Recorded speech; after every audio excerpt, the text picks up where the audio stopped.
Nanang Irawan alias Nanang Gimbal, 47, ditangkap oleh aparat kepolisian setelah menghabisi nyawa aktor Sandi Permana, 46, di Cibarusah, Kabupaten Bekasi.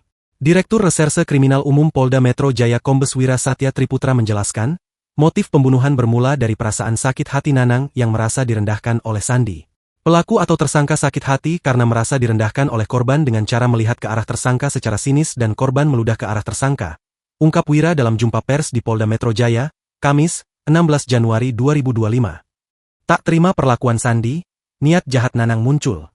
Ia lantas mengambil senjata tajam dari kandang ayam yang terletak di samping rumahnya dan berlari mengejar Sandi. Melakukan perbuatan dengan cara menusuk ke bagian perut kiri korban dalam posisi korban masih berada di atas motor. Lanjut Wira.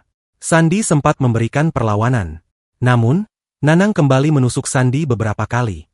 Pada saat korban ingin menyelamatkan diri, tersangka mengejar dan menusuk kembali ke arah punggung kiri korban, jelas Wira. Setelah melakukan aksinya, Nanang melarikan diri meninggalkan korban. Sandi kemudian ditemukan bersimbah darah di Jalan Cibarusah pada Minggu, 12 Januari 2025, pagi, dengan luka tusuk akibat senjata tajam pada bagian leher, dada, dan perut. Saat ditemukan oleh tetangga, Sandi masih bernapas dan sempat dilarikan ke rumah sakit, namun nyawanya tidak tertolong dalam perjalanan.